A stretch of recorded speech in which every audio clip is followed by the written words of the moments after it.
Hey, welcome back to the Military Retirement Podcast. Everything military retirements and separations from the military, brought to you from the people who have served, been there, and done that. And today, I'm here live with a guest and a fellow prior classmate of mine, Winway Bertley, who recently retired from the Army, the U.S. Army, after 22 years and 8 days. That's right. Is that right? That's correct. Yeah. About the eight. Can't forget those 8 days. Yeah. So, if you could, Winchway, just give me a quick rundown, man, of what you did in the Army and what you're currently doing now, or what you'd like to do now after you got out. So like you joined the Army back in 2002. Mm-hmm. Previously was an infantryman when I first came in.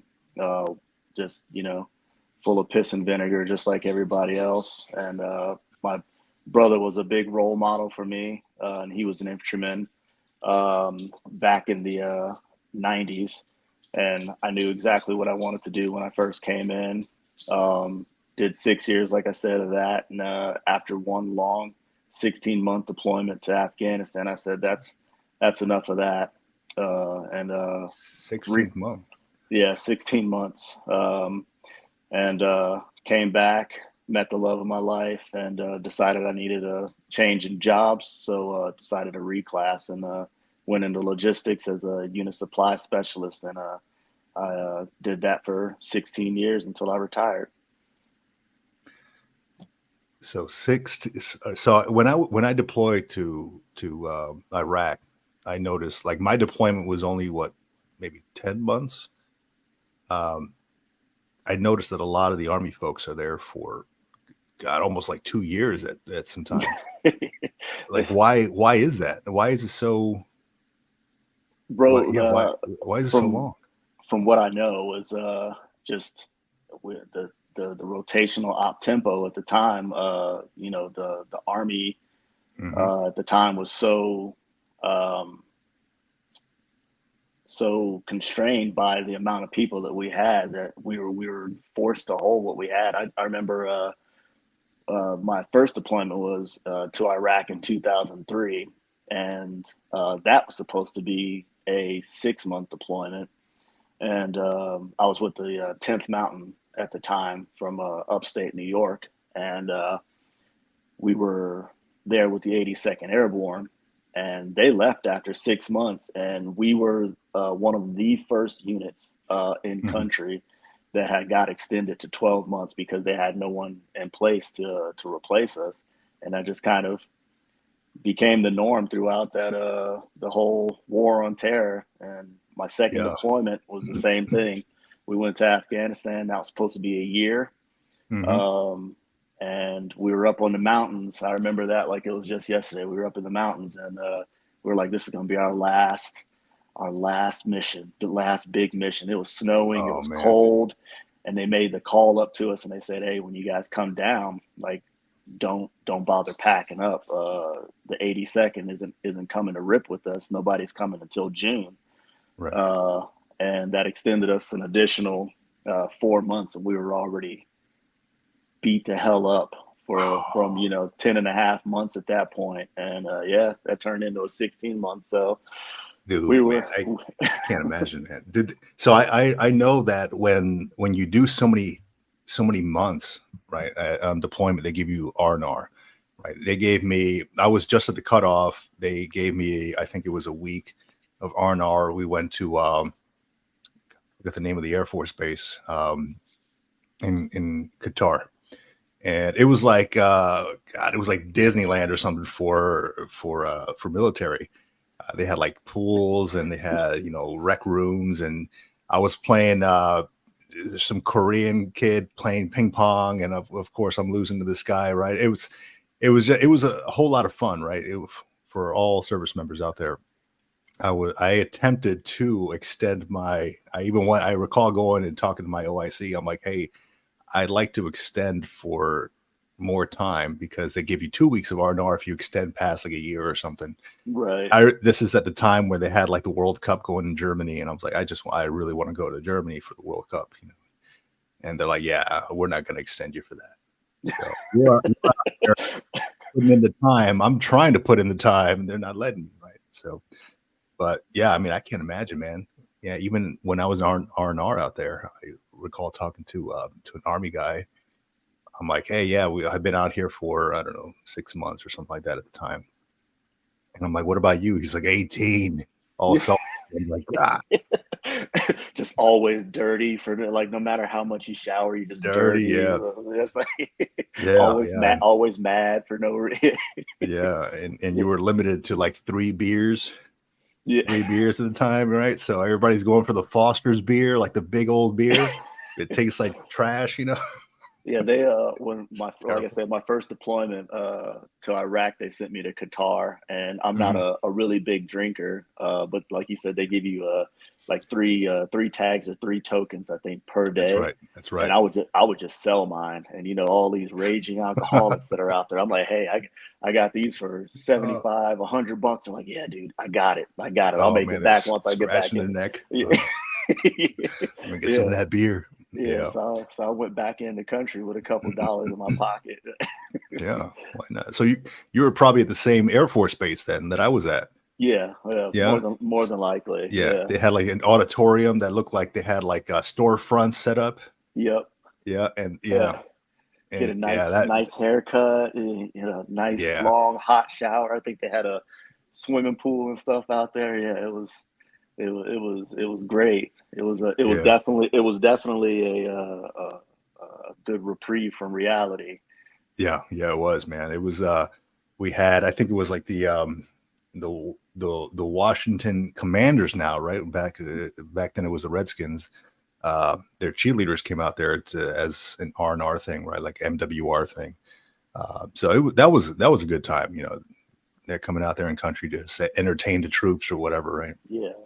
But yeah, that I had a good time out there. We did, you know, you go on excursions or something like that. You can go out to like what is it, the Dead Sea, and go on catamarans and hang out with your buddies and all that. So we did some of those things. Yeah. So did you do any of those?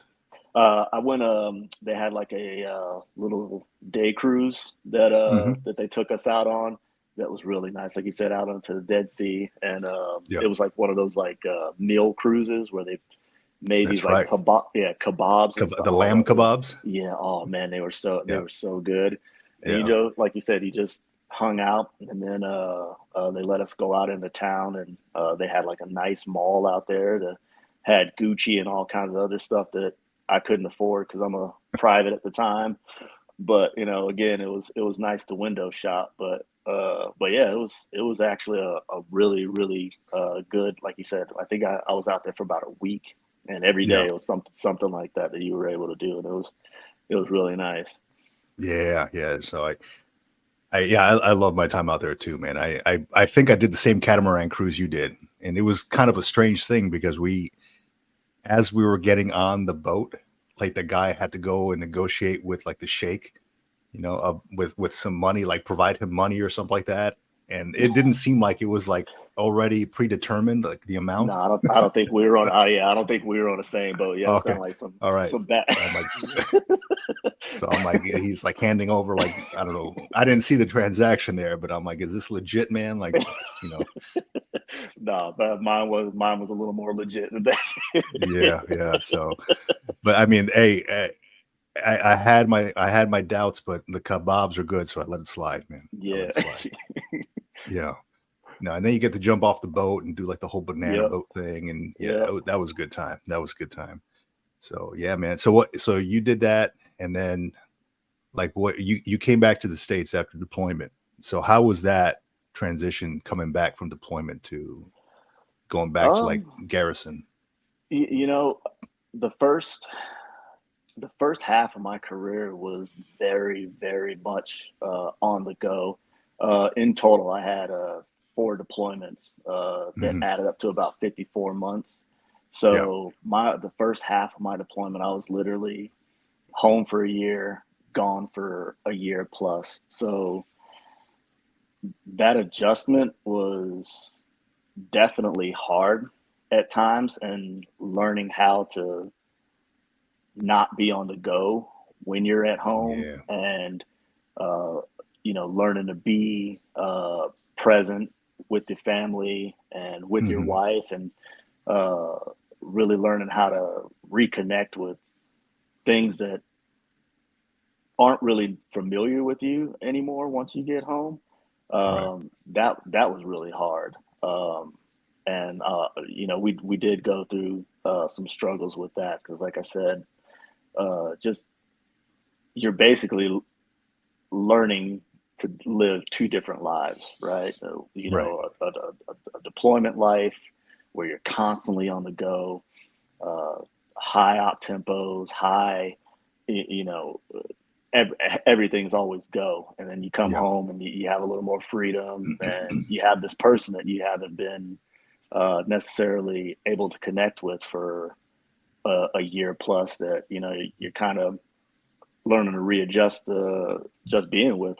So it was definitely a hard transition, the coming back. But luckily I have a wife that uh, was able and willing to deal with Yeah. the military life and the BS of dealing with a soldier, and dealing with all of the gripes and the complaints and the time away and all that stuff. So uh, with You had without kids, right, during that yeah, time?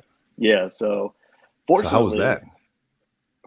I was one of the lucky ones. I don't know if it was just good planning on our part, Hmm. but whenever we had a kid, whenever she was pregnant or whatever, I guess, timed it to where I was always fortunate enough to be home when she gave birth. I know a lot of guys during that time, had two, three kids, and they missed the birth of all of them. So Oh, I, yeah. yeah, I definitely consider myself extremely fortunate to where I was there at the birth, and a lot of times, the first year or so after my kids were born.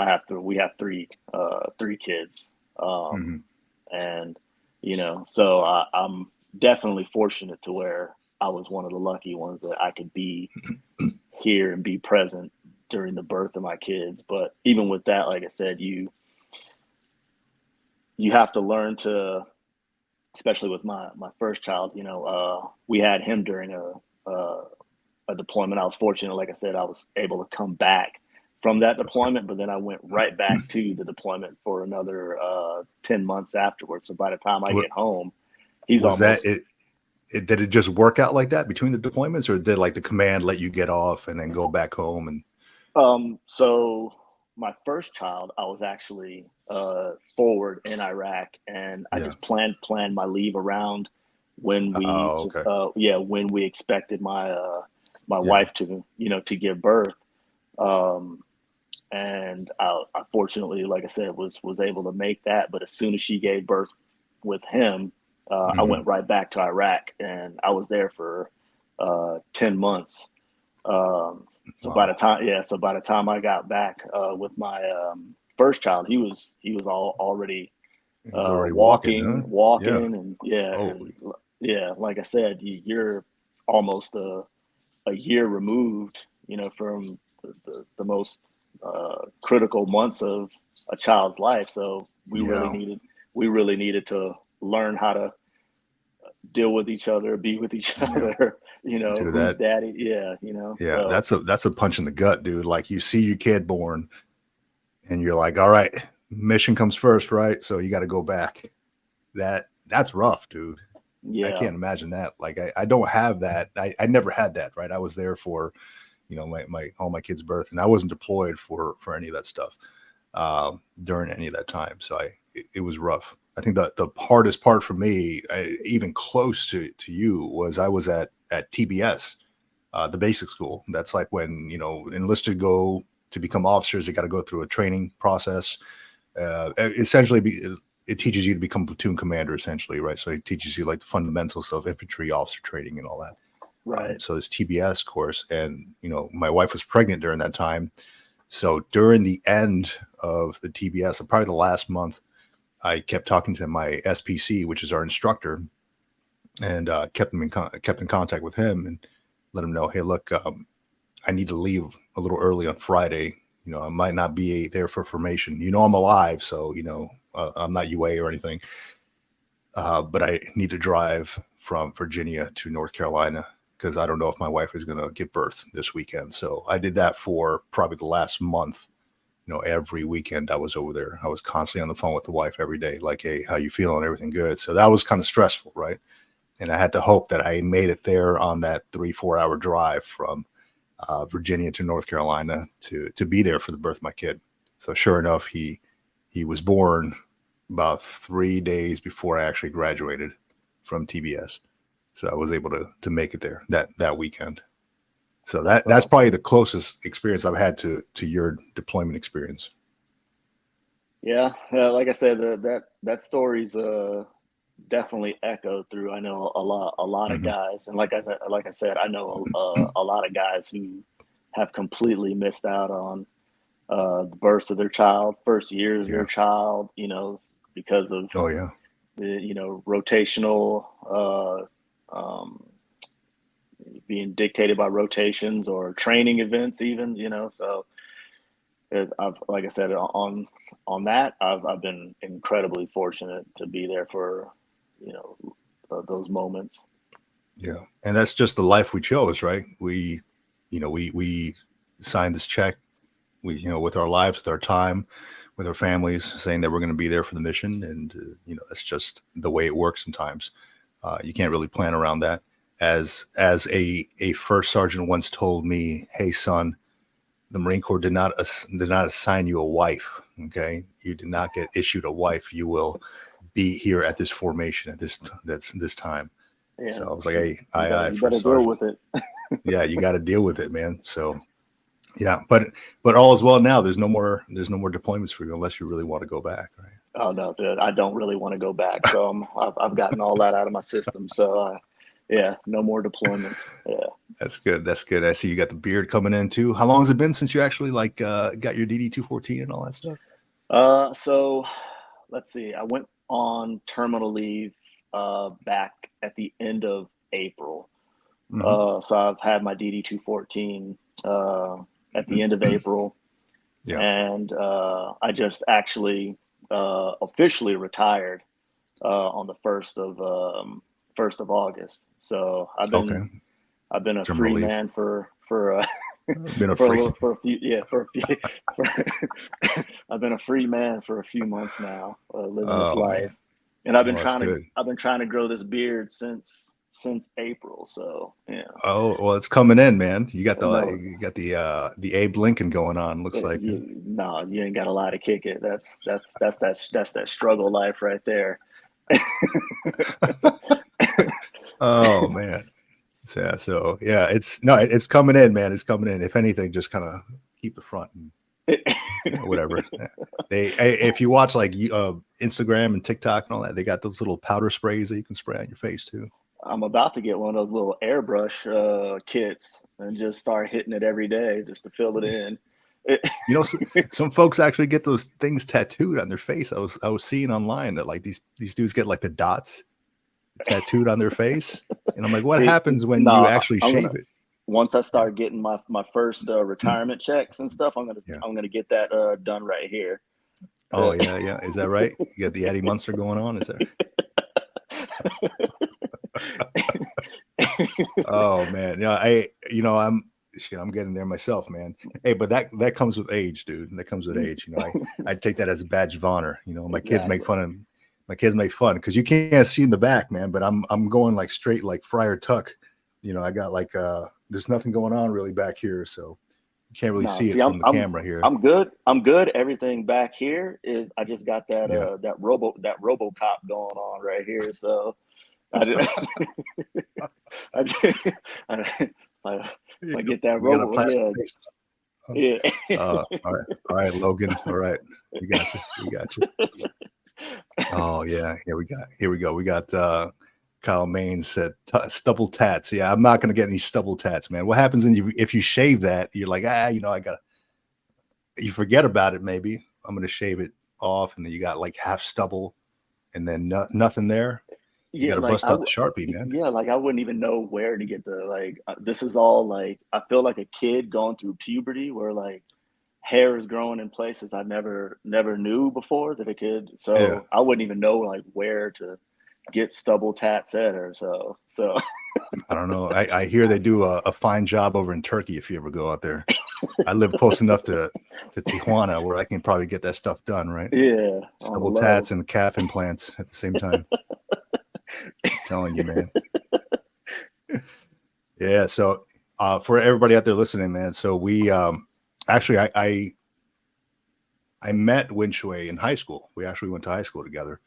Um, and I can't recall if you were the one that actually connected your braces to a 9-volt battery. Were you the one that did that in science Uh, class? that Somebody with po- braces did it. possibly could have been me because of the fact that I've connected it to the 9-volt battery. I kind of lost that memory, but I could that very well could have been me. Somebody was in my science group and somebody yeah, it was little alligator clips connected one end to their braces, the other end to, it was one of those big lantern batteries, and then it like shocked them. And No, then they're like, my heart. It might have been Hector. It might have been a buddy Hector. yeah, I I don't was know. gonna say I was a weirdo in high school, but I don't think I was that big of a weirdo. So Yeah, yeah. I do recall you coming in wearing kimonos. Was it a all the kimono time, or all the time? Yeah, I remember all that. yeah, I was like, man, all the this guy's cool, man. Like yeah, I could be friends with this guy. You know, I can't remember what the hell I wore, but yeah, yeah, no, high school. So I put it out there on Facebook for the folks as a preview to the show that after retired life, you were thinking about becoming the new high school mascot, the bear. Is that yeah. true? Okay. That is in fact true. I'm still waiting for them to clear my audition tape. Okay. So Okay. Yeah. I'm telling you, you can make a fabulous bear mascot. especially if I continue to put Yeah, that there you go. Just retirement weight on and fill up that suit real nice. yeah, as long as you could dunk off the trampoline, man, you're all right. All right. Yeah, man. So actually what do you do? What do you do now? Like you went on terminal leave, you Hmm. had some time with the family, right? I assume you took some time off before you started something else, right? I took no time off, Really? which is kind of um, I won't say a regret, but I wish I would have. Hmm. But I guess I kind of felt like I needed to do something to stay busy, and I didn't want to get stagnant. So I just got a very entry level job. I'm one of the dreaded guys at the CIF. I'm not sure if they have the CIF in the Marines, Oh, they but do. yeah, oh yeah, The issue facility? Yeah. yeah, the issue facility. I'm just one of those guys that works at CIF, working behind the desk. Very low impact, very low threat. All right. I just wanted something that, like I said, keeps me out there, but Yeah. there's no real. I'm not in charge of anybody but myself. So And that's where it's at, man. it, Non-supervisory. yeah, I didn't want to rush into anything crazy, so one of my buddies, he worked there and was like, "Hey, what are you doing after you retire?" I said, "Not a clue yet." And he said, "Well, you're going to work here." I said, "Oh, I guess I'm going to work here." So, and Hey, it's whatever, man. yeah, I mean it's a pretty fun job. The people that I work with are all either prior military or have been around the community for long enough, so everybody gets it, man. And this isn't definitely not a forever job, but Right. It's good for like I now. said, yeah, yeah, and it keeps me busy. Like I said, Yeah. and we got with my wife working and everything. It's more than enough. So I'm Yeah. happy with it right now. That's good, man. That's good. So, hey, tell me, man, what is the secret? Because I have been turned away at SIF so many times. I've never wore like my flak jacket. At one point, I was like, I was at Hawaii. I never wore some of the gear, but I went Hmm. to go turn it in, and they're like, "Sir, it's dirty." I'm like, "How? This is That's how I because got it." you didn't bribe the right person. Is that right? So what Yeah, what that's what I used to do was just throw it in the washing machine at the barracks, and it would just tear up. That's why the washing machines are probably all trashed in the barracks, because you got flak jackets moving and backpacks moving, molly packs and all that. So yeah, I used to just throw it in there, and it would just like boom, boom, boom, boom, boom, because everything goes to one side. yeah, And you're yeah, tearing it.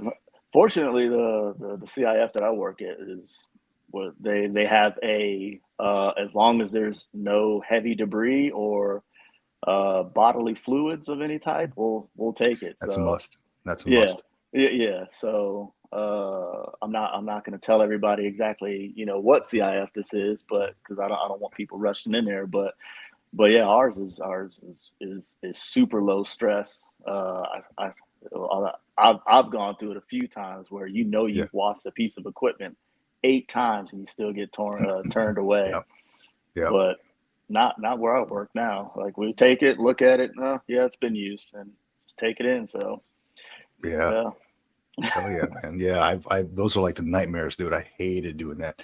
And I won't say at which command I was in, but I never even bothered to go get any gear issued, man. Until like we had like a hike. I was like, shit, I don't have any of my gear.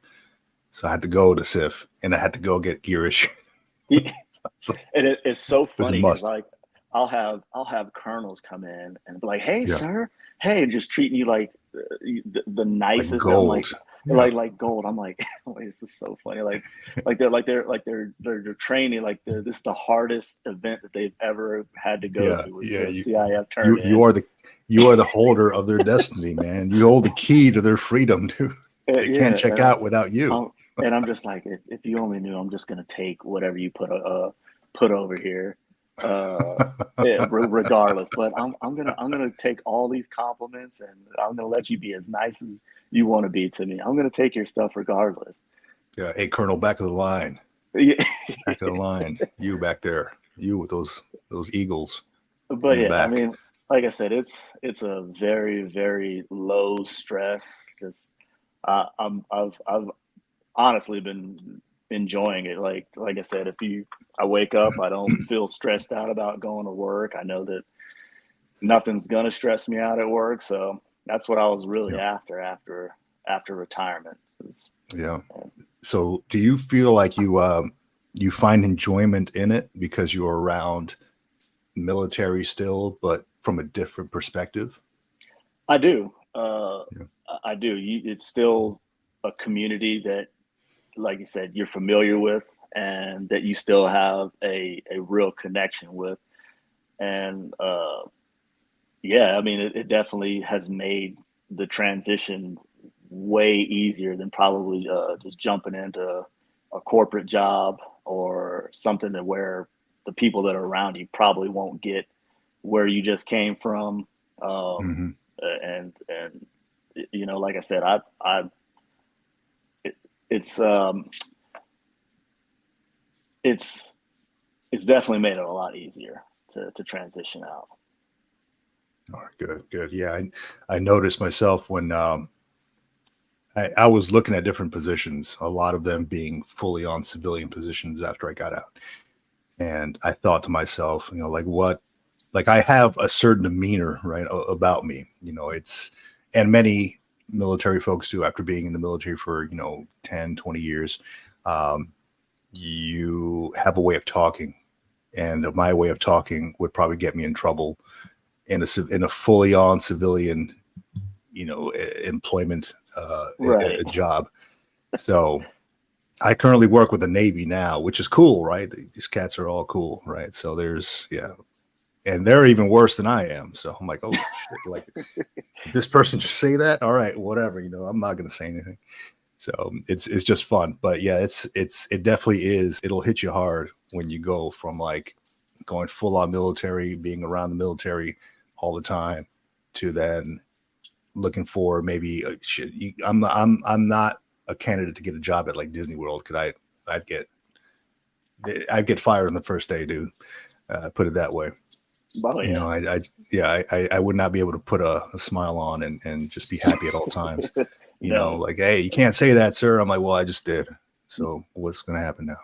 Yeah, Uh, the people that are around you are around me definitely, like you said, know the attitude. They know yeah, the that you're gonna be very direct about what you're gonna say, and sometimes you're gonna say things that, like you said, might not be perceived by people who aren't brought up in the community we've been brought up in. So, like I said, that's been probably the easiest part, is just transitioning out and going right into a job where everybody knows how you're going to act already. So yeah, yeah. So it's definitely, you definitely have to tread lightly on what you do afterwards, man. Because I know a lot of folks when they get out, they pursue federal careers, right? Because for one, you're still around that whole, that community of folks, like military kind of minded folks. Another thing is you have access still to contribute to your TSP, right? Which is huge, right? There's matching involved, which, unless you're under the new retirement system in the military, there's no real matching from providing, contributing to TSP. Um, and yeah, and overall, I mean, it's just you do a couple years, and not a couple, but you do a couple decades maybe as a federal employee, you get another retirement there. So that's what a lot of folks are pursuing. Is that something that's kind of in your lane? Is that something that you're looking at getting into after you maybe life after SIF? no, No. no. Me personally, Yeah. I kind of held off on doing what I wanted to really, really do, Hmm. which was get into like wildlife conservation, which is a completely flip side of the coin. Before Yeah. I even joined the army, I always loved wildlife, always loved animals. So um, I'm looking at within the fall semester, starting school finally, something that I've neglected to do for myself Hmm. for the last 20 years. So I want to get my degree in wildlife biology and pursue a career um, in that field. So my uh, passions have always kind of leaned towards um, wildlife and, like I said, biology, science, Yeah. which is not in the same wheelhouse as Not at logistics. all. Not at And all. I mean, you, you, you you know, you've dealt with animals in the army, right? But right, this is a different type of animal, I suppose. right. And it's funny because people always like why would you want to, I guess, abandon, not so much throw away, but abandon 20 years of experience in something. It's just Hmm. like now it's my time to really pursue something that I'm passionate about. Like why spend the rest of my life only being content with what I'm doing instead of Hmm. really living for what I want to do. And like I said, I've always wanted to um, do that. So that's what I want to start pursuing here. Yeah, and now I think is the best time for that too, because I mean yeah, so retirees, military retirees are in that special like category, that special position where they have the means and the time now. I mean, you get your retirement, you may be getting some VA disability, so that definitely helps out a little bit. And now you can actually pursue your passion, what you're passionate about. And a lot of folks that we talk to, they don't know. They don't know what their next passion is, what their next mission is per se, right? And that's good that you kind of gearing yourself towards that. So many people I talk to, they're like, dude, I don't know what I want to do next. Maybe I want to do this, maybe I want to do that, federal career, whatever comes their way, and SIF is just a stepping stone for you, and going into the wildlife and animal conservation, all that. That's awesome.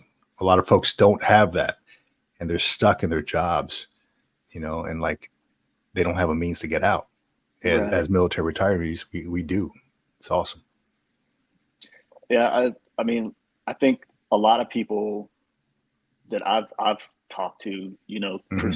continue federal jobs, like you said, as a way, some of them as a way to continue to serve a community that they really love. And some of them, they just didn't know what that next step was, like you said. Yeah. And, I've talked to everyone from, corporals getting out to Hmm. colonels getting out, Yeah. and they're like, I don't know what's next. And they fall into what's familiar with them, Hmm.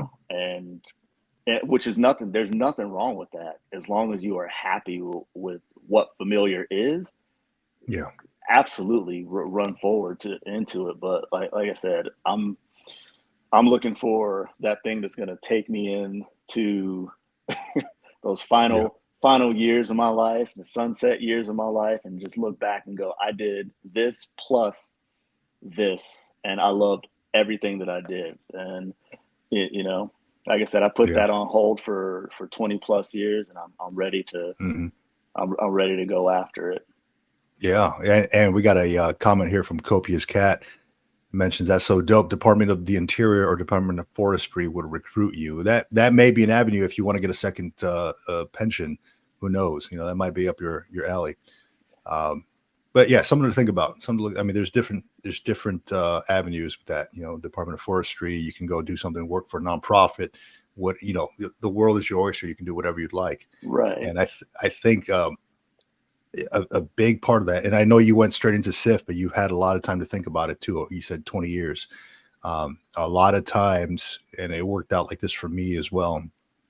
Um, when you have terminal leave, and I tell this to a lot of folks, if you have, say, 3 months of terminal leave, take like a month and a half off, and just go be a civilian. Go use that time to transition.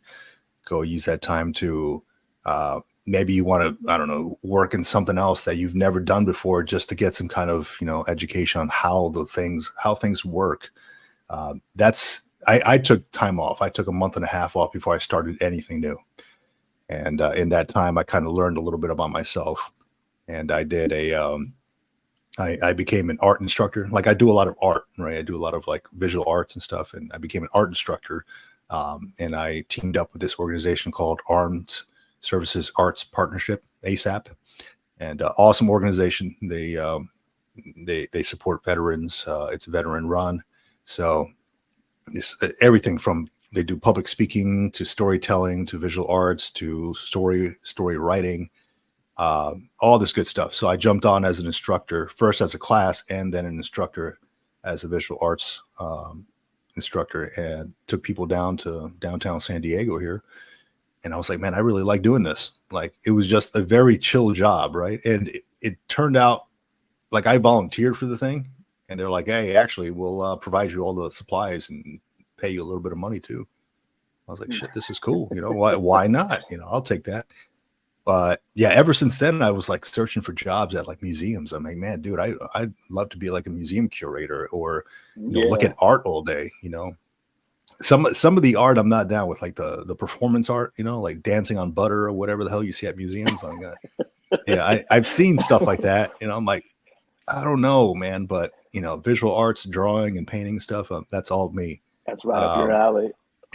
It is, man. And then, like, if I can turn that into something, because it's very veteran forward, right? So it's like I'm helping out veterans who maybe have some kind of PTSD, who get some kind of maybe solace, or something about it is calming to them, right? As it is for Right. me, like sitting there drawing, putting on some like lo-fi music in the background, and just drawing, painting, or something like that. They call it art therapy, right? I'm not a psychologist. I don't have a degree in psychology or anything like that. So I can't really call myself an art therapist.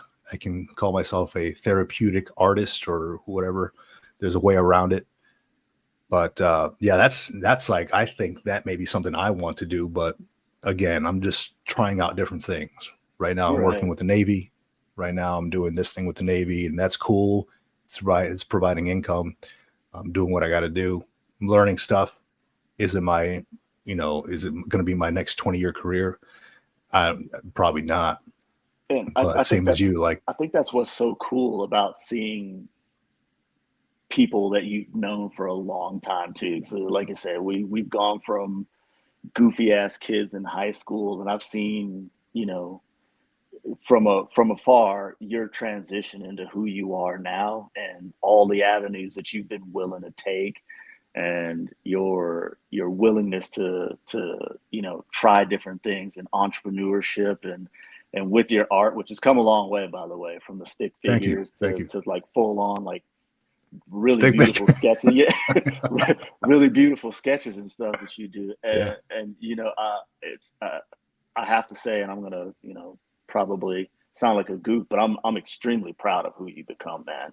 Like No, extremely proud of who appreciate it, you man. become.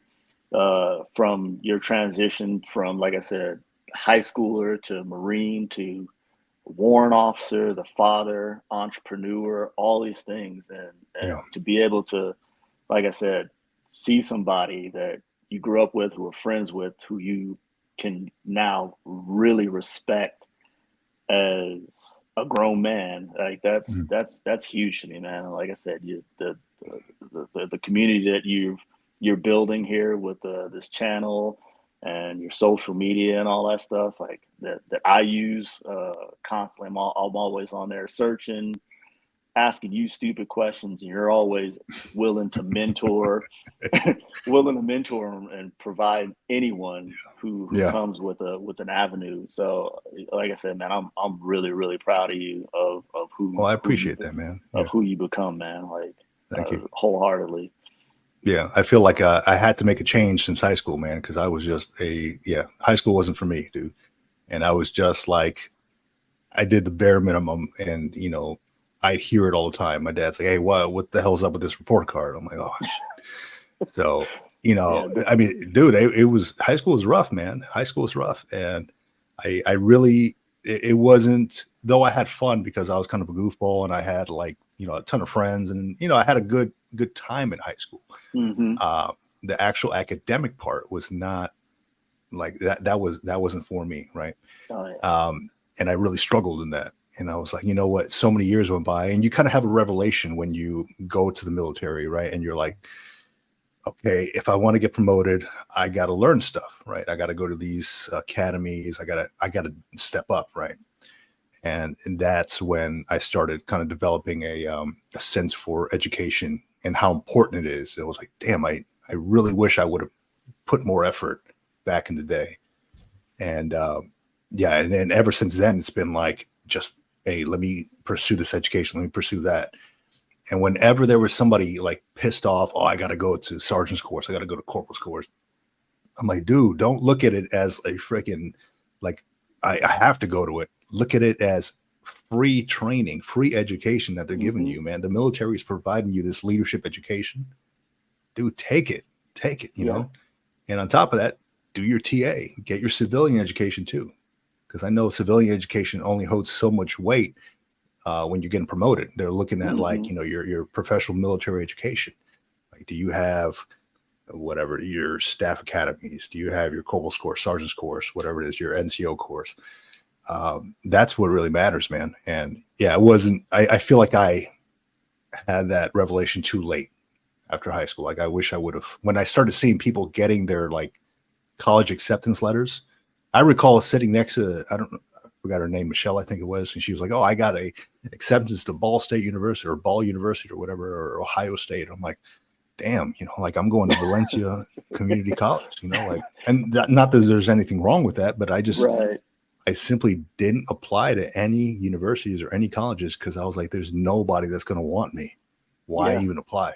there was And there was that was rough. zero plan on my part after high school, and like you said, I all but just scraped by graduating. And I actually, the funny enough is I had actually enlisted to go into the Air Force the year that we had graduated, and that didn't pan out for really stupid reasons. And then I ended up just hanging out on mama's sofa for a year until I Yeah. finally was like, this is not gonna do it. And Yeah. I thought I was just gonna be one of those 3-4 year soldiers who gets this as a means to jumpstart something, but I needed to get out of the house. And, Yeah. luckily I did, because man, I was in a bad way. I had no plan in front of me. Like I said, just like thousands of other people who come into the military, I had zero plan about what I wanted to do. Yeah. And when I finally did make up my mind, I'm glad I did, because that really helped shape everything else going forward in my life. And even Hmm. through the ups and downs that the military had, Yeah. it made me a better person at the end of it. So for that, I'm always going to be grateful. But yeah, after high school, man, I was a bum, straight bum. Yeah. No. Yeah. I mean, I feel you, man, on that, because I did a couple years of like community college, maybe like even 1 year. Half the time I didn't even show up to class because I was like, whatever. I didn't. It just wasn't for me, right? Hmm. I didn't see the value of it at that point in time, like I should have. And there was times where like I'd come home and I'd be on the couch or whatever, gaining weight, eating all the food and stuff. And, my dad looks at me, he's like, "Hey, why don't you join the military or something? Let the government feed you." These are the exact words he told me: "Let the government feed you." And it was like, cause like, he'd buy like eggs and stuff, like he'd go grocery shopping. And by the end of the day, they were gone, dude. Cause I was just eating. Like I Yeah. gained so much weight. And, yeah, he was just pissed. So I'm like, oh, you know what? Let me just go. Let me just go. And I actually I went to the Army one first, Army recruiter, Hmm. and something happened with them. I can't recall. Um, I kind of feel bad. And here's a quick story. I kind of feel bad about this, but um, the Army, I think he was a sergeant, staff sergeant. I walked into the office. He's like, "All right, man, you're obviously, you're over the max, but we'll work with you on that." Right. I spent like, God, it was maybe 4 months with the dude. We were running down the long stretch of road, Red Bug Lake Road, right? Running down there, and like every other day. And he really put the time and effort. He probably saw something in me, like, oh, this guy, he's got what it takes, right? He's not just goofing off or whatever. He really wants to do it. It was doing the whole like the Army physical fitness test every week just to see where I am. So I was conducting all these things, and he was putting forth the effort to show me all this. And I got within standards. Like I lost like 20 pounds. And I was like, damn, I'm feeling real good. And he's like, man, you're just about there. And I look at him one day and I'm like, you know what? I'm feeling real good about myself, man. Thank you. But I think I'm going to go back to college, man, because I look better now.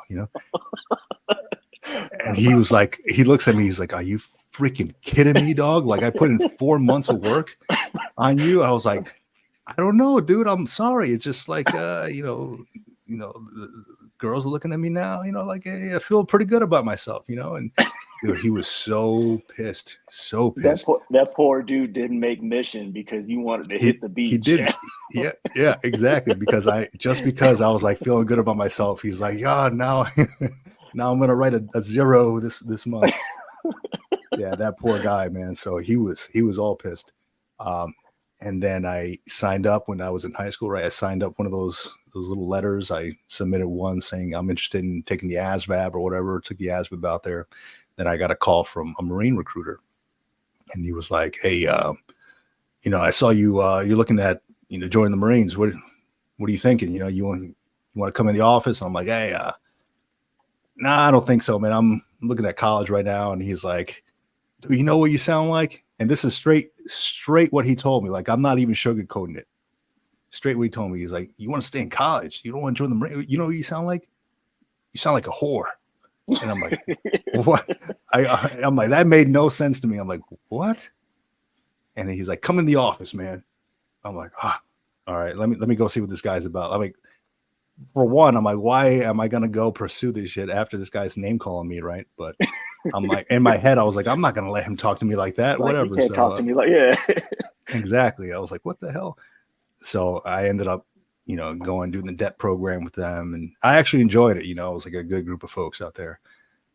He was laughing it up. He's like, I just, play around with people like that, whatever. I was like, that's a weird way to play around, man. Calling people whores.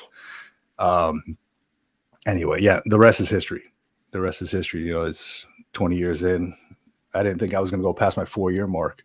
I mean, did you even think you were going to go past 4 years? Not a lot of people do. It just Never. happens. Yeah, never. I guess the first, like I said, 4 years just blew by. It was just a memory. And next thing you know, you're faced with the real choice of either staying in or getting out. And my first re-enlistment, I think I was in Iraq, and I guess I was having too much fun or whatever, and re-enlisted, and that just kept being the thing. Is that every right. 4 years, every 3 years, and then in depth comes around. You're like, well, I've made it this far. I've grown a family, and I'm continuing to get a little bit of rank, getting a little bit more money. So, it turns into a full-fledged career. So at what point in time in your career did you think, all right, I'm going to make this an entire 20 plus year career? I'm going to retire. I think it was year 13. I went past 10 and got to 13 years, and just like I said, I think I had just made staff sergeant, and like you said, was feeling good. Was in a position of greater responsibility. Was being offered schools and everything, and like I said, my family was growing, and it was the time to staple it down and say, yeah, this is going to be it, And like I said, like 100%, if I hadn't had my spouse, me and my wife have been together for 17 years now. So if I hadn't had a wife that was supportive of that either, me constantly re-enlisting, I probably would have gotten out and gone and thrown fish in Seattle or something. I've been there. I've seen that. Yeah. Throwing fish in Seattle or whatever. But I have a spouse that's been supportive the whole way through, and has always been like, you can keep doing this. You like doing this. You're good at it. So stay with it. So that was always a big driving factor too, is having somebody who's with you, who's absolutely. with you in everything. So yeah, that's a big thing, man, because that's having the support system. Being in the military, even being out of the military, is huge. And same as you, I have that great support system. Been with my wife for 18 years now, and it's tough. And I've heard many stories from these folks who are, I mean, we're working in military justice myself for so many years. I've seen things where, people are just not compatible. They're not. And people, start pending charges and start getting courts martial and things like that, because it's the compatibility is not there. There's, infidelity, there's, domestic abuse, whatever it is. So finding someone who you're compatible with is so, and who is supportive of you as a person, of your mission, and understands that there's going to be some days where I'm going to be away from home. There's going to be some days where I'm TAD or TDY, or I have duty, or I have to deploy. And they're like, all right, I'll hold down the fort here, and, I'll make things happen with the kids. That is so important, man. It really is. There's a saying in the Marine Corps. It was, growing up, I always heard it, right? In the Corps, it was like, hey, unless you're NJP'd or on your second divorce, you're not a real Marine. And I'm like, that's terrible, dude. Like, why would people say that? Yeah. Some people live by that. It's like, man, like, dude, I mean, a lot of the folks that I've met, in my time, they're like, they were on their second, third marriage, fourth marriage, whatever. I'm like, God damn, dude, like, things just don't work out. Not, I mean, they're on their journey to find the same one, the right one. Of course, if you're not compatible with somebody, you gotta keep pursuing the right one. But yeah, I was like, man, that's strange that people would tell me that, right? Like, I don't have any aspirations of getting any NJPs, and my record's clean. I'm good. I kept my nose clean per se, right? But yeah, it was a little tough, man. A little Yeah, tough. that's a definitely I won't a struggle sometimes and a job within itself. Try to keep a relationship together in the military. Like I said, Yeah. prolonged time away. Like you said, training, deployments, just Yeah. you coming home and not being maybe the most present Hmm. um, individual or Yeah. the easiest person to sit down and have a conversation with. So, like I said, to have a, a spouse that is willing to deal with all of that is Yeah. is an incredible thing. And like I said, like you said, I've known, you know, everywhere from E4s to SARM majors that have been through 3, 4 marriages and just still can't get it right. You're like, I don't, you have to Hey. be willing to put the time into, even when it's terrible and it's rough and you guys might Yeah. not like each other and everything else. But Yeah. you know, uh, like I said, I'm incredibly fortunate that I have the family that I have and the spouse that I have. No, that's awesome, man. Yeah, I'm there with you. I'm there with you. Let me see here. I had a question for you. Just fucking, it just went away. Just went away. Damn it. You got a Yeah, I bump don't on know. the It'll head. come. Yeah, it'll come back to me, right? That's why I go to the VA. That's why Yeah. that's why the VA is important, dude. So have you already gotten your VA disability stuff? And I'm not going to ask you what your rating is or anything, but have you already gone through the whole process of getting all that? I did. So I started the what is it, the 180 days out, That's right. and Oh, the BDD. yeah, I'm actually Okay, still awesome. waiting. I'm actually still waiting for my rating to come back. So anyone that's watching this now or Hmm. might possibly watch this in the future, start early. Start Yeah, your yeah. claims early because, like I Foot said, stomp, foot stomp. yeah, foot stomp. Like I started mine in the prescribed time, in the recommended time, and I'm still waiting for my rating to come down. I guess there's a backlog There is, there is. so right now, I'm just in a whole pattern. Hmm. But yeah, I started all that I think back in January or February of this year, and for me personally, the process went pretty smoothly, despite Yeah. um, all the horror stories you hear from some other people. It went pretty smooth for me. I just made sure that all my records were updated before I went in.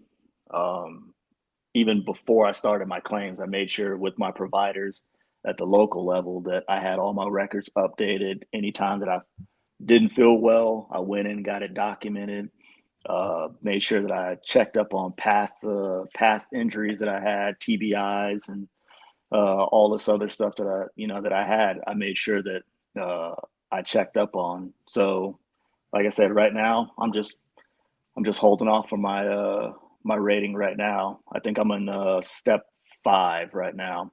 I think there's Okay. eight steps, so I'm in eight And you step you see 5 that right on now. VA.gov? Yeah, so I go Yeah. on probably every other day or so to Yeah. just check. And I will say this too. Thankfully, I have been checking because go in, check your status, and check the files when your claim is open as well. Because apparently there was a um, situation with like my deposit, my bank account information that I guess I Mm. didn't have on file. So thankfully, I was checking to make sure that everything was updated. So I had to go back into VA.gov and update with all my bank account information. So when my claim does go through, I get paid. So make sure you're paying Yeah. attention to all of that stuff. Yeah. Yeah. One number can make the difference, man. Your money's going to go somewhere else, somebody else's Yeah, account. yeah. So Oh man. I check all that stuff. Yeah, the BDD is super important, man. And Mm-hmm. having all your stuff in order is just as important. Um, I know that when I did my BDD, when I was getting all my documents in order, for like any kind of post traumatic stress or like TBI stuff, I was seeing a therapist at that time, right? Just like things going through my head and all that stuff. So I was seeing a therapist, and I asked her, "Hey, can you write me a letter on everything that you have maybe seen, or I maybe you may have diagnosed me with, or something like that?" So I took that letter and I attached that to my medical record as well. That was submitted up, and I think that also helped out. I think with supplementing my medical record. So anybody listening out there who may be seeing a therapist, hey, have them write a letter for you. Have them, Mm-hmm. anything that they may be diagnosing you with or have seen in you when they've been talking to you. Hey, have them, put that in your medical record as well. And And a same with lot. oh, Uh, go ahead. I'm sorry. no, go ahead. Go ahead. Go ahead. Same with any injuries that you might have sustained along the way. I know a couple of my injuries were deployment related, Hmm. where we weren't maybe close to medical facilities. Actually, we were out in the mountains, and I sustained injuries. Get those letters from your platoon mates, your squad mates, any of those Hmm. people, and get Yeah. those added into your records as well. Because, like I said, nobody's there really to document those stories. So at least Hmm. having somebody who can tell that story, why you were injured or how you were injured, definitely will Yeah. help as well. So I got those from a few people as well and added those into my claim as well. Yeah. Yeah. That's huge, man. Because I mean, if it's not in your medical record, you're not going to get you provided any kind of service or rating for that stuff. So Mm-hmm. yeah, super huge, man. And yeah, the therapist stuff. What else is there? Any other good tips on medical records or submitting BDDs? Do it in time. Uh, just Huge. just stay on top of your records. Like I know a lot of people who are probably watching this and are going to watch this probably came from the same generation that we did of Mm-hmm. uh I'm not broke. I don't need to get this documented and everything else. Get it documented. Any and Yeah. everything. If I've learned nothing from people who've come before me, get it documented. I've seen too many guys who uh, pushed off an injury or didn't get it documented because they didn't want it to, um, hold them back from this career progression or this position or whatever. That's you know benefits that are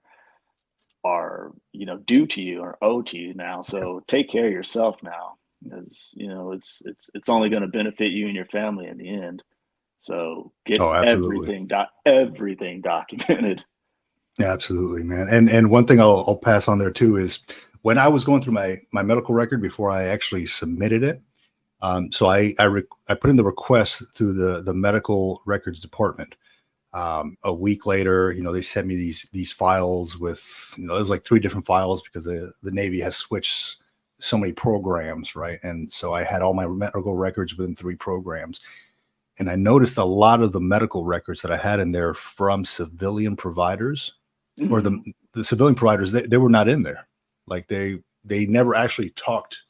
Like when I went out in town to like urgent care or whatever, they never actually talked to the naval hospitals, like the military hospital. Right. So I'm like, damn, all my medical records are missing. What the hell? So I had to go back to like Sharp Hospital or whatever it is, and request records from them, and that took a long time in itself. It was like it wasn't Hmm. expedient. This is the one time where the government actually beat the civilian side. It was like the government sent me my medical records in a week, and these other ones sent it to me like in a month. So make sure that you kind of ask or look at that before, and then pursue those civilian medical records Oh yeah, in time so you can submit your BDD. That was definitely. huge. Yeah, I've had deviated septum fixed through civilians. So I Hmm. had to make sure that I reached out to that provider on the civilian side to Yeah. make sure that that was added in. Oh, also, like I said, I know some of the people who are going to watch this are, like I said, from our older generation. Make sure that those physical files Mhm. from the early 2000s were added into your record as well. Because I know I had to do some chasing of actual paper copies that never made it Mhm. into Yeah. my actual file, my actual Yeah. digital file. I had to reach back to my first duty station, my second duty station, and they have to go and look through their archives and see what they hadn't had or had not uploaded into the system as well. So I would really say if you're months out, a couple years out, to start really doing your homework on where your medical files are sitting before you really have to, before game day, with the BDD and all that stuff. Oh, 100%, man. And I've told many folks this myself. When I was going through the whole medical record process, and well, actually, after I submitted for the BDD and I started getting my CMP exams, which are the compensation, and I forgot what the P stands for, but basically they're contractors, um, contracted doctors' offices that actually do your examinations to figure out what your rating will be. I went in there with a copy of my medical record for that particular thing. It could be like, hey, look, I had an accident, and at my lower back I have like a bulged disc or whatever. I I physically had a tab on the side of my medical record, and I'm like, hey, look, you don't have to look through everything. I made it super easy for you. Just open it here, and here is exactly where it says bulging disc in my medical record. I made it as easy as possible for these doctors to find the stuff, because they're just, what you'll notice is when you go into these doctors' offices, they're just kind of funneling these veterans through, right? Hmm. They only give you 30 minutes of time. Okay, so because the whole waiting room was full of people, right? So I'm like, they're not going to give me the time of day to like review my shit in depth. So let me make it as easy for them. And this is after the first time that I noticed, like, oh, okay, I only have a certain amount of time with these folks. They're not going to give me the time of day. Let me just go through all my stuff and tab it out for them. That way they don't have to go through all my stuff. Because I know, I mean, if I was sitting there and I'm like, damn, I got 100 people I got to see a day, and half of these people are pissed off about stuff, I'm probably just going to sift through the stuff and just, okay, here's what I see. Here's what I see. Here's what I'm going to enter into the system. I might miss something, Hmm. because I got to get ready for the next person. That's what I figured. These folks are probably going to miss something unless I make it super easy for them. And I actually see the guy typing it in, reading my stuff, typing it in. So Yeah, I just make it as you easy as possible for these folks. definitely gotta know how to tell.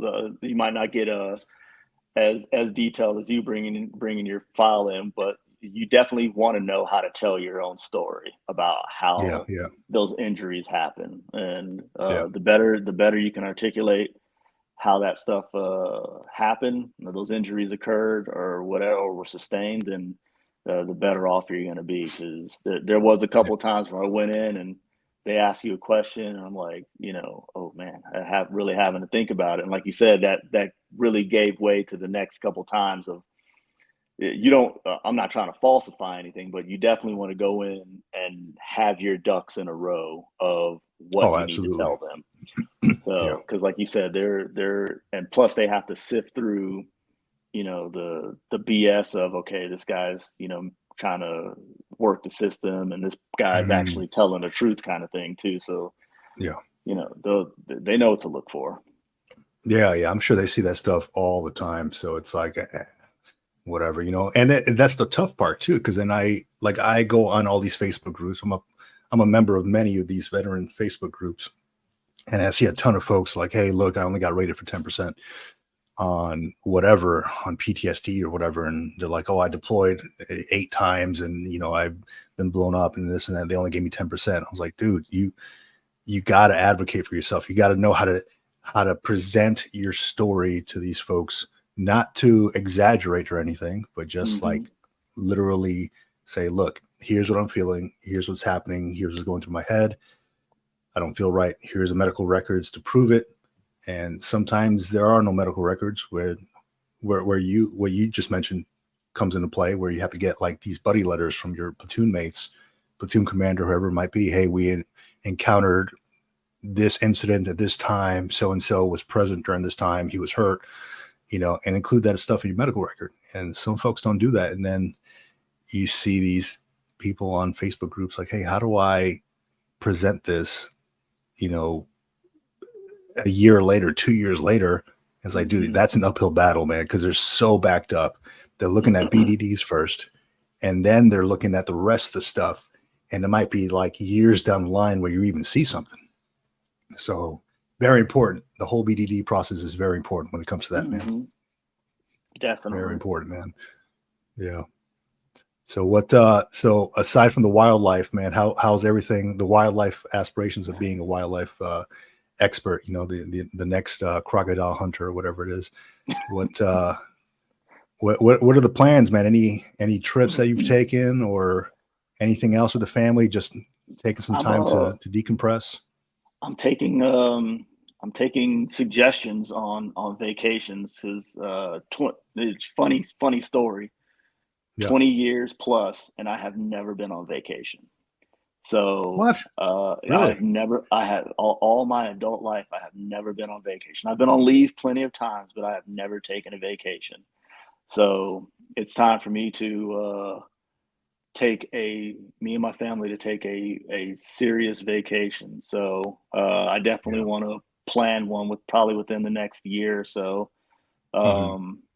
That's probably one of my biggest goals is to have a real vacation. So plenty of leave, no vacations.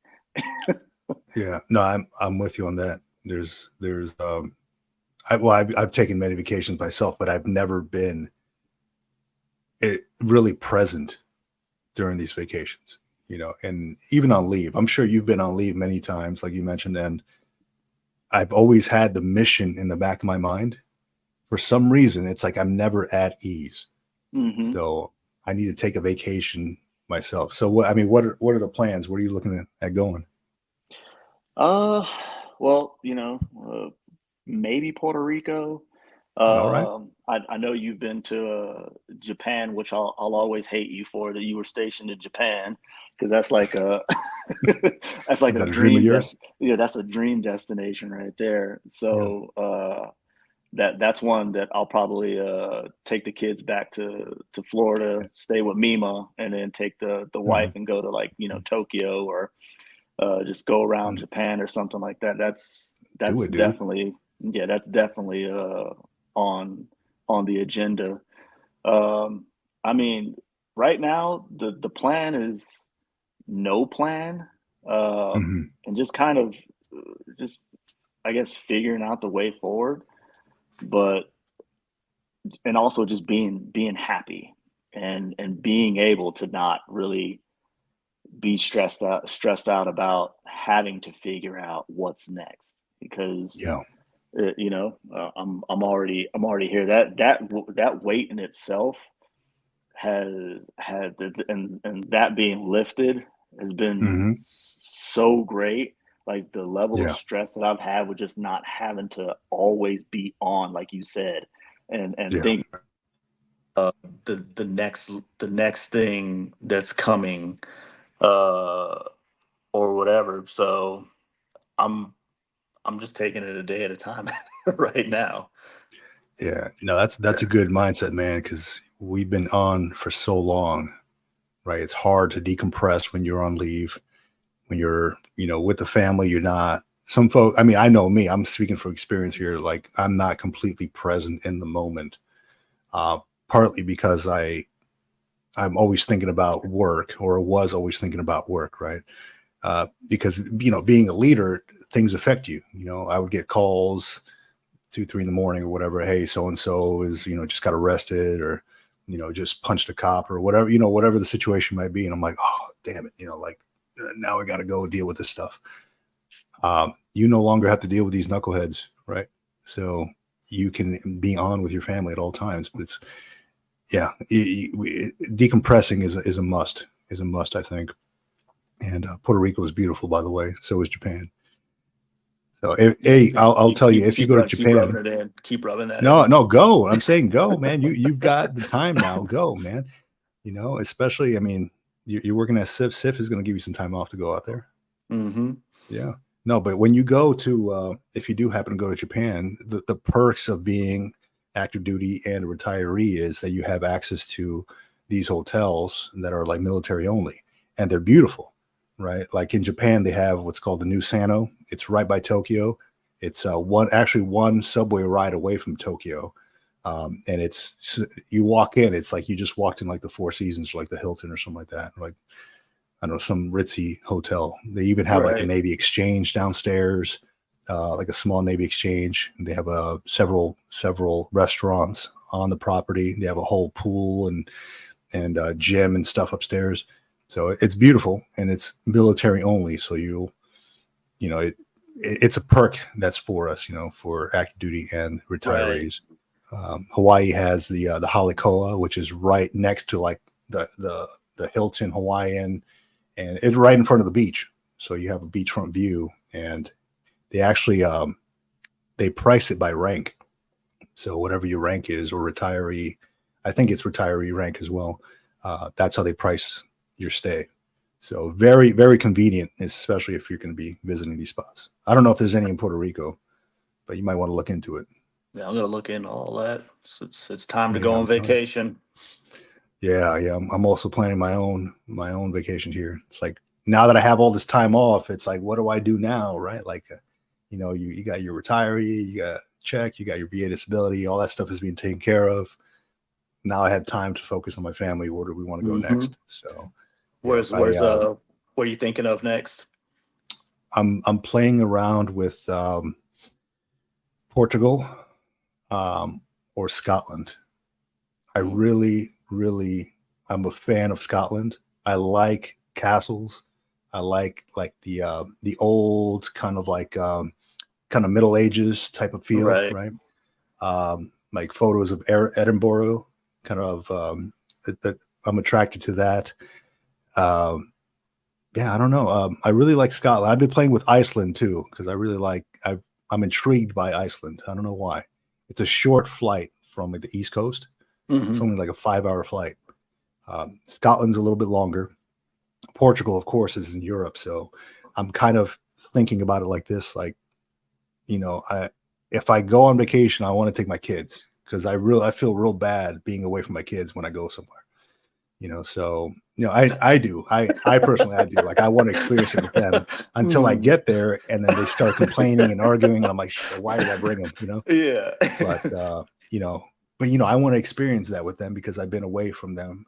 Going Right. TDY and TBS was sucked because I was away from them for like several months. So, and they're growing too. One's in Right. high school, one's in college, one's in elementary school. They're growing, so I'm like, I don't want to miss out on that. But I'm also thinking about like the freaking 15-hour flight on a plane to Portugal. I'm like, I don't want to sit on a flight for that long, and my lower back starts to hurt and all these pains and aches, and then having to hear it from the kids, are we there yet? I'm like, I don't know, pull up the map on your seat or whatever. Yeah. Um, and the family. So when we went to Costa Rica, that was not a long flight from here. So Hmm. I went ahead and upgraded the seats. Right. So we're like, hey, I don't want to sit in economy. Right. Let's splurge a little bit. So they got a taste for like the first class seating. And now they're like, hey, Dad, if we go to Portugal, we only fly first class. I'm like, hey, fool, Yeah. that's like 60 grand, you Yeah. know? You gave him a I'm little taste. dude. Now they want everything. Right. So, I And mean, it wasn't that much. Portugal's going to be a little bit more of a expensive trip than Costa Rica I might have to too. take out a loan, man. Take out a Hmm. loan to go. No loans, man. That's a big thing that I did was uh freaking paying off all debts before I got out. Paying off all debts. Now I'm not going to ask you your financial situation. That's just something I kind of preach to a lot of folks who are Right. about to get out. It's like, hey, you don't want to start that second life, owing somebody else money. You want to be free and clear.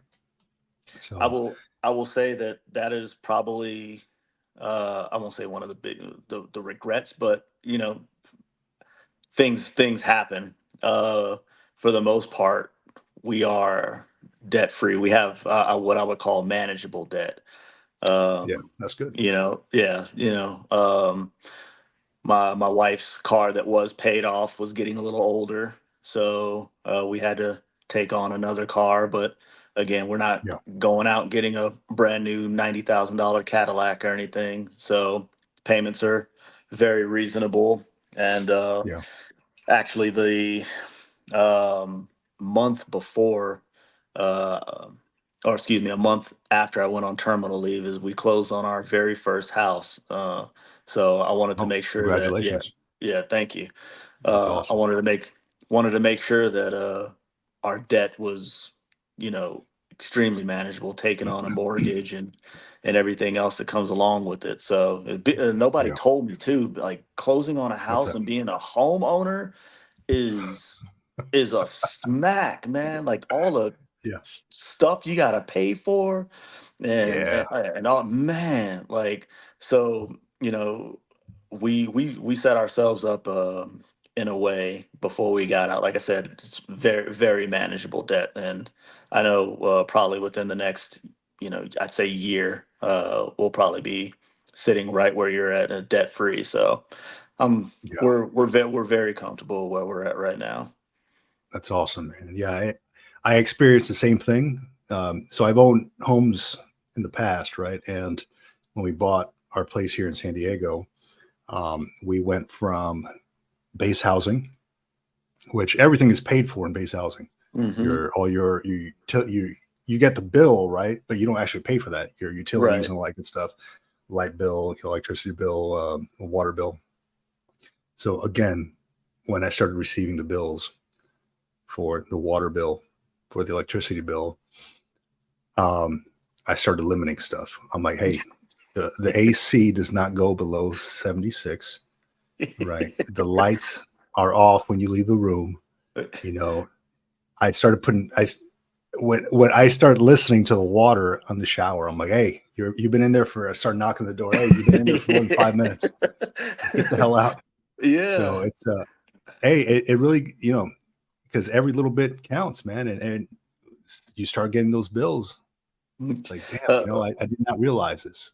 I we're actually gonna have to be have an adult and pay for this stuff. yeah, we have these extra checks coming in, retirement and disability and everything. But like I always say, just because you have it doesn't mean you want to spend it. So, eh, you know, Exactly. Exactly. Yeah.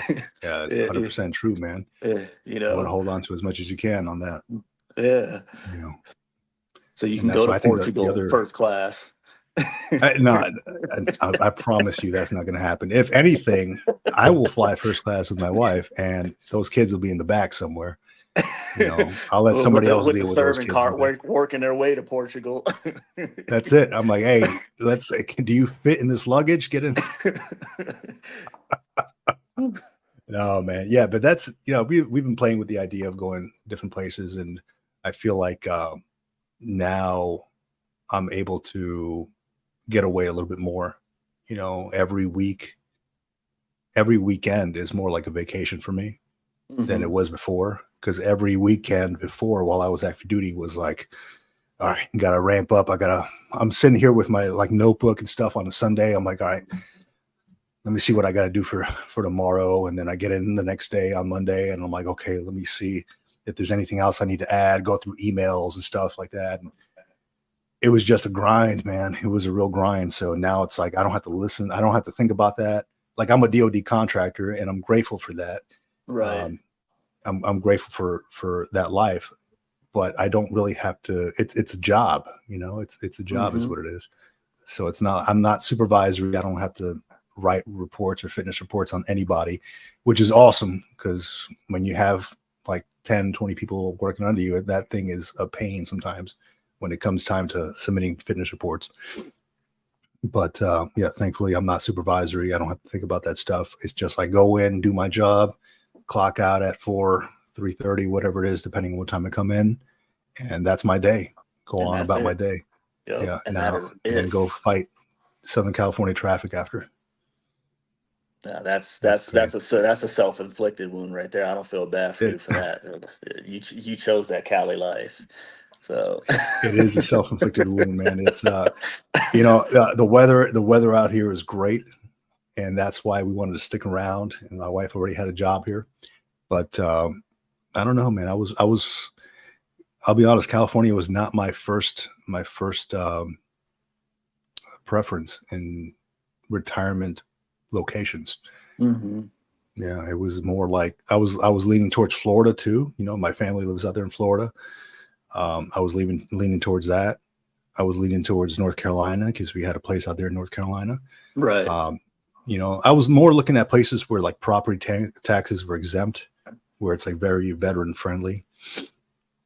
And being that the wife had a good job here, I'm like, you know what? You've been following me around for 20 years. I'm going to follow you around. If you want to stay here, I'm willing to make that happen. Yep. So it's not about me anymore. It's about the family. I got to think about people outside of myself. Yeah, and So that's yeah, kind of where we landed as well. So like you, we were yeah, looking at going back to Florida, but Army yeah, sent me back out here to Colorado one more time, and the kids got out here and they've been thriving out here.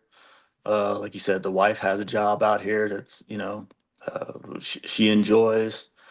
Like you said, you've been dragging them around for better part of 20 years, and yep, so let them start dictating what the army or what the military has dictated. The last 20 years. So as yeah, long as they're yeah. as long as they're happy and we got a roof over our head, and I'm okay.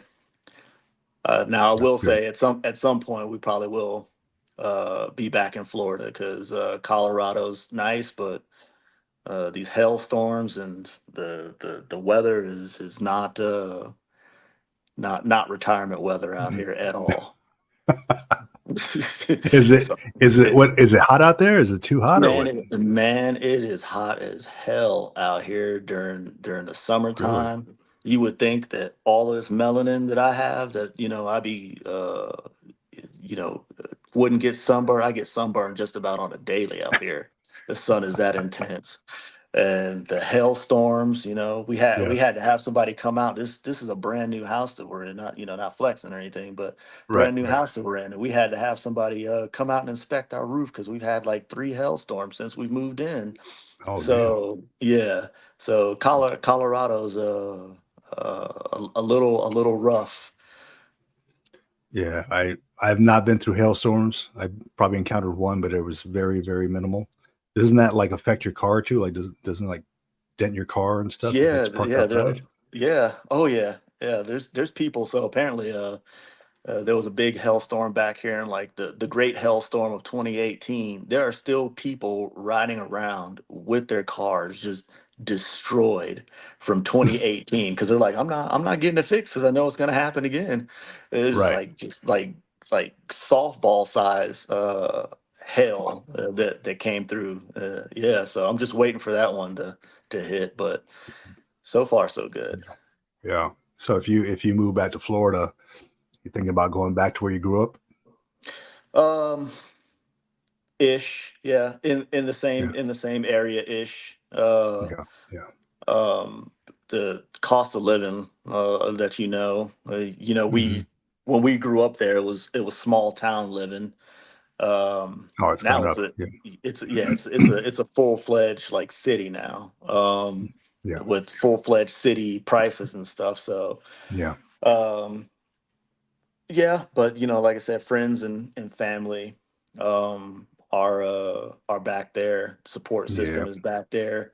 That's kind of the biggest thing that I miss out here is we don't really.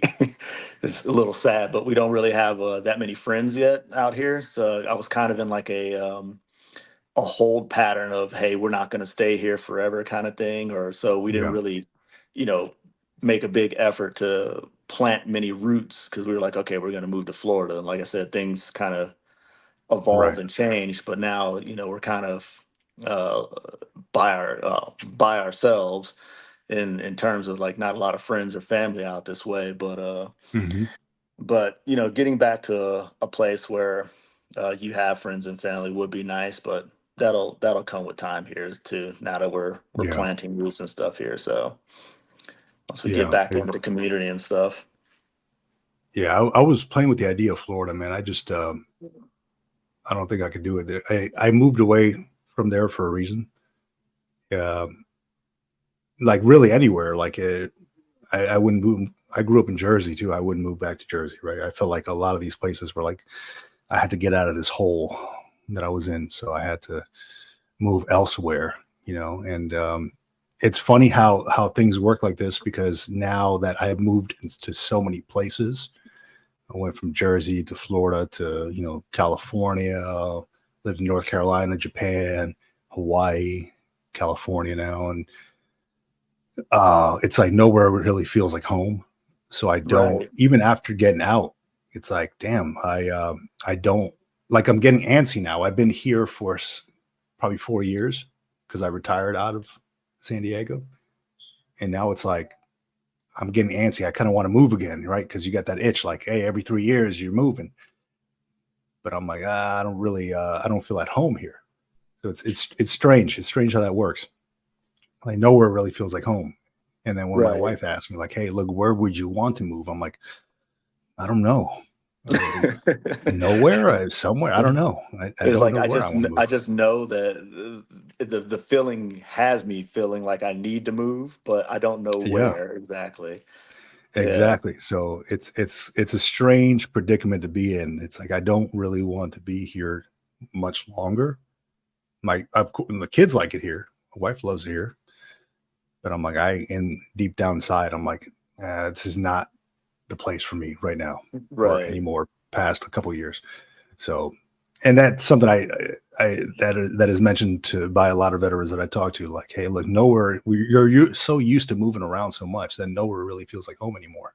I Hmm. got a buddy who moved back home in the Midwest, after he retired, and he's like, dude, I thought it was going to be different. I really did.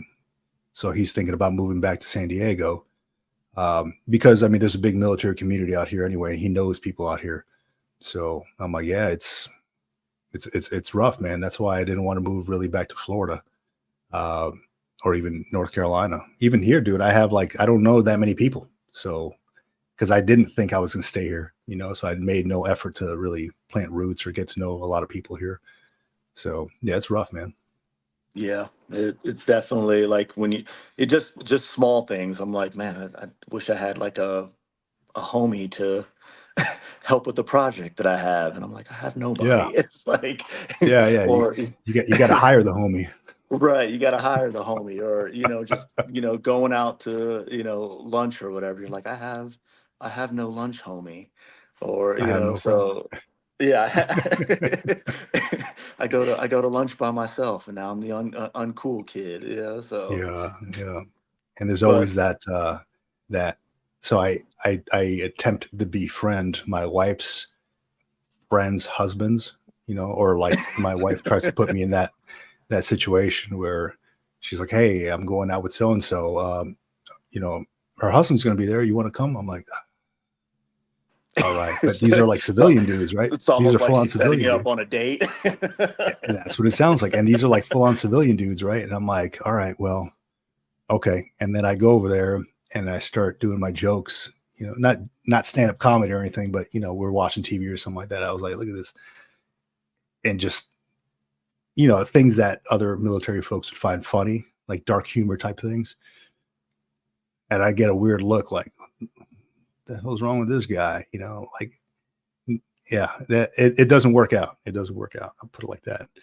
So it's funny how it works, man. It's like military folks get military folks, but civilian folks, it's kind of like you got to Mhm. ease into that whole thing. Definitely, I've definitely Yeah. found find it a little, and I don't know if it's being military or just getting older, and you Hmm. kind of close yourself off or feel like you need to protect your space a little bit more. That's right. Because you got to preserve your space or your family. So Hmm. even finding friends is a little labor intensive now. Like It is. back when you were 20s, 30s, you used to want to invite people over, and it was easy to strike up a conversation, and hey, so and so was going to come over. Now it's like, oh, man, Yeah. I like Vic a lot, but man, do I really want him over? And Yeah, then yeah, is Vic gonna know when to leave? And it's right. like, Yeah, yeah. it's It's like, no longer that whole I can't just go up to somebody, at a party or something like that, but like, hi, you want to be my friend? yeah, we're friends Like, now. Yeah. you know, Yeah, you and I, yeah, you and I are best friends now. You got to put out applications. You got to vet these people. You got to see if they're going to be safe around your family. you It's you mentioned I don't know if he's going to want to leave. So I had a friend of mine a couple years ago who kind of not now that I think about it, I was like, maybe this dude, he's got something going on, but um, he would invite people over, and when he wanted, like when he just wanted people to leave, he would go to bed. Like he would just leave the room, and we're like, where'd he go? And he would just like he'd be asleep, and I'm like, I guess that's our signal to leave. Just random. Just where the hell did he go? Let me see. I There mean, you go. I feel like that's how I'd be at this point. Hey man, you gotta protect your space, man. Yeah, for sure. Yeah, yeah.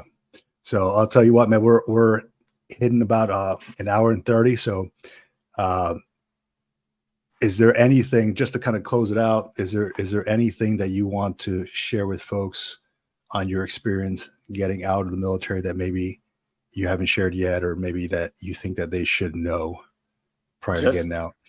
just know when you're ready, and if you feel like you're ready, then it's your time. Um, and just do your best. There's never going to be 100% solution, and everybody's situation is always going to be different. But prepare yourself uh, as best as you can. Prepare your family as best as you can, and and just be ready to enjoy your life once you get out. Like I have, it wasn't like the most miserable time in the army, Hmm. but it definitely is is constraints. There's a lot of constraints of being in the military, and just know that the only constraints you're going to have are the ones you put on yourself once you get out. But preparation for life, if you're planning on going into a corporate job or a simple job at CIF, just plan ahead, and just you know that's Yeah. that's that's all I can and just lessons learned from other individuals. And unlike a lot of our counterparts from past, we have just about unlimited resources, be it social media, be it resources on military posts, and just take advantage of any and everything that you possibly can on your way out to prepare yourself. That's that's a, 100%. that's all I can give. 100%. 100%. And be Thank you prepared for sharing. to be prepared to be super happy after you retire. You have not stopped smiling since you came on the show, man. Like I can't stop smiling, man. Like I don't know where this comes from, but yeah, like people used to tell me that all the time. Like, bro, you don't smile. Like I can't stop now. Like it's I great, should I man. should share your photo that you sent me as you were a kid when you were a kid. I should share that thing. I should put that up there. It was always one of those faces. Oh man. No, but that's good, man. Hey, Winchway, thank you for coming on the show. Yeah, it was excellent having you on and having you share your experiences. It's Yeah, great to man. see that you were able to hit that retirement mark. Again, I've known you since high school, man. It's very proud of you and what you're doing with your life now, and how you've become a father, military retiree, and I see you as a brother. So thank you for coming on the show. For anybody out there listening, uh, we have a couple things. The Facebook group, the military retirement group. If you have not already joined that, please do so. We're hitting about 2,100 members so far. My co-host John and I, we vet everybody who's trying to come in the group, so we make sure that it's veterans only or active duty only. So we try to limit all the scammers and all that stuff. Also, we have the new ebook out It's set to release in October. It's called Bottom Line Up Front: What You Need to Know Before You Leave the Military. That's currently on Amazon for pre-order, and it's less than a cup of coffee. So we're just putting it out there to help manage the show and pay for all the software and all that stuff for the show. So help us out if you can. If you'd like some information on getting out of the military, things that you should know prior to, and also my own YouTube channel, the Green Logbook. That's available for anybody who wants to keep up to date on what's going on after military life. I kind of share a lot of stories and information on there myself, the Green Logbook on YouTube. So with that, Winway, thank you for coming on, man. It's been a pleasure. Same, man. Thank you for having me. Yeah. And stay on the line here while I end the stream. Okay.